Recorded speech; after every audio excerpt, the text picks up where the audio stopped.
பூஜ்யாய ஸ்ரீ ராகவேந்திராய சத்யதர்ம ரதாயச பஜதாம் கல்ப விருட்சாய நமதாம் காமதேனவே. Sri Raghavendra YouTube channel நேயர்களுக்கு சைதை ராஜாவின் அன்பான வணக்கங்கள். நாம் இப்பொழுது இந்த எபிசோடில் டிசம்பர் 25 முதல் டிசம்பர் 31 வரைக்கும் உள்ளடக்கிய நாட்களுக்கு கிரகங்கள் எப்பேற்பட்ட பலன்களை வழங்கப் போகிறது என்பதை பார்க்க போகிறோம். வாக்கிய பஞ்சாங்க அடிப்படையில் இந்த வாரம் தாங்க இந்த வருஷத்தினுடைய கடைசி வாரம். 26 பௌர்ணமி திதி வருகிறது. இதுவரைக்கும் எங்கள் சேனலை பார்த்து கொண்டிருக்கும் அன்பர்கள், சப்ஸ்கிரைப் செய்யாதவர்கள் சப்ஸ்கிரைப் செய்து கொள்ளும்படி கேட்டுக்கொள்கிறோம். ரைட் சைடில் சப்ஸ்கிரைப் இருக்கும், பெல் பட்டன் இருக்கும், ரெண்டுத்தையும் ப்ரெஸ் பண்ணிங்கன்னா அடுத்த நொடியே எங்களுடைய வீடியோ உங்களை நோக்கி வர துவங்கிவிடும். வாங்க ராசிக்குள் செல்லலாம். ரிஷப ராசி காலபுருஷனுக்கு 2வது ராசி. கித்திகை 2, 3, 4 பாதங்கள், ரோகிணி, மிருகசீரிஷ நட்சத்திரம் உள்ளடக்கியது. இந்த ராசிக்கு இந்த வார கிரகங்கள் எப்பேற்பட்ட பலன்களை வழங்கப் போகிறது? ஏங்க, முதல்ல பண வரவு இருக்குமா? இந்த வாரம் சந்தோஷமாக நல்ல சம்பாத்தியம் பண்ணுவோமா? தொழில் நல்லா இருக்குமா? குடும்பத்தில் அமைதி நிம்மதி இருக்குமா? அதுதாங்க தேவை. அப்போது பண வரவு அப்படின்னும்போது இந்த ராசிக்கு 2ஆம் இடத்த அதிபதி 7ல் போய் அமர்ந்திருக்கிறார். சூப்பர். அப்போது நல்ல பண வரவு இருக்குது. உங்கள் சொல்லுக்கும் செயலுக்கும் நல்ல மதிப்பு மரியாதை இருக்கிறது. தொழில் 10ஆம் இடத்த அதிபதி சனி பகவான் 10ல் ஆட்சி பீடத்தில் இருக்கிறார். 11ல் ராகு பகவான் இருக்கிறார். அப்போ தொழில் உத்தியோகம் சிறந்து விளங்க போகிறது. குடும்ப ஸ்தானாதிபதி நல்ல நிலையில் தான் இருக்கார், புதன். அப்போது இந்த வாரம் உங்களுக்கு ஒரு குதூகலமான ஒரு வாரம், ஒரு நிம்மதியை தரக்கூடிய ஒரு வாரமாக அப்படின்னா கண்டிப்பாக நிம்மதியை தரக்கூடிய ஒரு வாரம். உங்களை பொறுத்தவரையிலையும் ராசிநாதன் 7ல் அமர்ந்து ராசியை பார்ப்பது கௌரவம், புகழ், அந்தஸ்து, செல்வம், செல்வாக்கு, தன்னம்பிக்கை ஏற்படக்கூடிய அமைப்பு. 4ஆம் வீட்டை குரு பார்க்கிறார். 12ல் இருக்கும் குரு 4ஆம் வீட்டை பார்க்கிறார். இடம் விற்பது வாங்குவது தொடர்பில் இருக்கும் அன்பர்கள், ரியல் எஸ்டேட் பிரமுகர்கள், ஃப்ளாட் ப்ரமோட்டர்ஸ், பில்டர்ஸ், கட்டிட கலைஞர்கள், இடம் வாங்கி விற்கக்கூடிய அன்பர்கள், செங்கல், மணல், ஜல்லி, ஹார்ட்வேர்ஸ் போன்ற பிரிவில் பணிபுரிபவர்கள், விவசாயம் சார்ந்த துறையில் பணியாற்றுபவர்கள், இவங்களுக்கெல்லாம் ஒரு சிறப்பான ஒரு காலகட்டம். அது குறிப்பாக பார்த்தீங்கன்னு சொன்னால் உங்களுக்கு கல்வித்துறை, நிதித்துறை, அரசியல், விவசாயம் போன்ற துறையில் பணிபுரிபவர்கள், கேட்ரிங் துறை, இதில் பணியாற்றுபவர்களுக்கு ஒரு பொக்கிஷமான ஒரு வாரம்.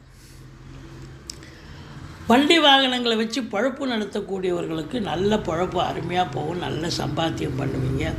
சொத்து பத்தில் இன்வெஸ்ட் பண்ணக்கூடிய ஒரு காலகட்டம். சுகவாசியாக இருக்க போகிறீர்கள். ஆரோக்கியம் அதை விட சிறப்பாக இருக்குது. ஆரோக்கிய ஸ்தானத்தையும் குரு பார்க்குறார். சுகவாசியாகவும் ஆரோக்கியவாசியாகவும் இந்த ரிஷபராசி அன்பர்கள் இந்த வாரம் திகழப் போகிறீர்கள், விளங்கப் போகிறீர்கள். எதிரிகள் ஓடி ஒளிவார்கள். கடன் சுமை படிப்படியாக குறையும். கோர்ட்டில் கேஸ் எதாக இருந்தால் உங்களுக்கு சாதகமாக தீர்ப்பு வரும். வெளிநாடு போகணும்னு நினைக்கக்கூடியவர்களுக்கு அதற்கான வாய்ப்புகள் வந்து கதவை தட்டும். 5ல் கேது, பிள்ளையாரை வழிபாடு பண்ணுங்கள். பூர்வீகத்தில் ஏதா பிரச்சனை வரும். யாராவது ஏதா ஆட்டையை போடுறதுக்கு எனக்கு இது சரியில்லை அது சரின்னு உங்கள்கிட்ட சண்டைக்கு வருவாங்க. அப்போது குலதெய்வ வழிபாடு செஞ்சுட்டு போங்க. தலைக்கு வர்றது தலைப்பாயோட போகும். ஆனால் பிள்ளைகளுடைய கல்வி வளர்ச்சி மேம்பாடு அடையக்கூடிய ஒரு அமைப்பு இருக்குது. 7ஆம் இடத்துல செவ்வாய் 7க்குடையவன் 3 நாள் இருக்கார். அப்புறம் 8ஆம் இடம் போய் குரு பார்வையில் இருக்கார். அப்போது வாழ்க்கை துணை அல்லது மனைவி மூலம் நல்லது நடக்கக்கூடிய ஒரு அற்புதமான ஒரு வாரமாக இது விளங்கப் போகிறது. உங்களை பொறுத்தவரையிலையும் பூமிகாரகன் என்று சொல்லக்கூடிய செவ்வாய் நல்ல நிலையில் இருக்கிறார். கணவனுக்கு மனைவி, மனைவிக்கு கணவன் நல்ல நிலை என்னும்பொழுது ஒருத்தருக்கு அன்னோன்னியும் அண்டர்ஸ்டாண்டிங் சிறப்பாக இருக்கும். நண்பர்களால் ஆதாயம். கூட்டு தொழில் செய்பவர்களுக்கு கூட்டாளிகளால் நன்மைகள். கூட்டு தொழில் சிறந்து விளங்கும். 8ஆம் இடம் குரு பார்வையில் இருக்குது. திடீர் அதிர்ஷ்ட வாய்ப்புகள் தேடி வரும், வரா கடன்கள் வசூலாகும், இன்சூரன்ஸ் பணம் கிளைம் ஆகி கைக்கு வரக்கூடிய ஒரு காலகட்டம். மொத்தத்தில் பார்க்கும் பொழுது 8ஆம் இடம் சிறப்பாக இருந்ததுன்னு சொன்னாலே எந்த அசிங்கமும் அவமானமும் ஏற்படாது. 9 10 10ஆம் இடத்தில் ஆட்சி பீடத்தில் இருப்பதால் மூலத்திரிகோண வீடு ஆட்சி வீடு. அப்போ தொழில், இந்த ரிஷபராசியில் பிறந்த அன்பர்களுக்கு தொழில் ஒரு ஸ்டாண்டர்டைஸ் ஆகும். ரொம்ப அற்புதமாக தொழில் சென்று நல்ல வாடிக்கையாளர்களை கவர்ந்து நல்ல சம்பாத்தியத்தை பார்க்க போகிறீங்க. தொழிலில் ஒரு இம்ப்ரூவ்மெண்ட்டு கிடைக்கும், வளர்ச்சி இருக்கும், சம்பாத்தியம் இருக்கும். உத்தியோகத்தில் இருக்கிறவங்களுக்கு பார்த்திங்கன்னா மேலதிகாரி சக ஊழியர்கள் என்ன சொல்கிறாங்களோ அதை புரிஞ்சுக்கிட்டு பக்குவமாக நடந்து அவங்க பாராட்டை பெறுவீர்கள் அப்படின்னு சொல்லலாம். இரும்பு சார்ந்த துறை இல்லாத ஒரு நிலை இல்லை. சின்ன லேத் ஃபேக்ட்ரிலேருந்து பெரிய கம்பெனி வரைக்கும் பார்த்திங்கன்னா தொழிலாளர்கள் சிறப்பாக வேலை பார்த்து நல்ல ஒரு சந்தோஷத்தை பெறக்கூடிய ஒரு அற்புதமான ஒரு வாரமாக இது விளங்கப் போகிறது. இந்த ராசியில் பிறந்தவர்களுக்கு 11ஆம் இடத்து ராகு என்பது பல அற்புதங்களை தர இருக்கிறார். வெளிநாடு சம்பந்தப்பட்ட விஷயங்கள் உங்கள் ஜனனகால தசாபுத்தி இப்போ வெளிநாடு போகணும்னு இருந்தால் நீங்கள் தாராளமாக போங்க, நல்ல சம்பாத்தியம் பண்ண போகிறீங்க. இல்லை உயர்கல்விக்காக போனாலும் போகலாம், இல்லை சொந்த தொழிலுக்காகவும் செல்லலாம். ஆனால் கண்டிப்பாக உங்களை ராகு பகவான் பிஸியாக்கி நல்ல கோடீஸ்வர யோகம் குபேர சம்பத்தை ஏற்படுத்துவார். 12இல் இருக்கும் குரு பகவான் அதை செலவு செய்வார். 4ஆம் வீட்டை பார்த்து வீடு வாங்க, மனை வாங்க, வீடு கட்ட, ஃப்ளாட்டை கட்ட, கார் வாங்க, வண்டி வாங்க, இப்படி செலவினங்கள், சுப செலவுகள், பிள்ளைகளுடைய கல்வி செலவு, உயர்கல்விக்காக வெளிநாடு அனுப்புவீங்க, இல்லை உயர்கல்வி படிக்க வைப்பீங்க. இப்படி சுப செலவுகள் ஏற்படக்கூடிய ஒரு வாரமாக அமையப்படுகிறது. மொத்தத்தில் இந்த ரிஷபராசியில் பிறந்த அன்பர்களுக்கு இந்த வாரம்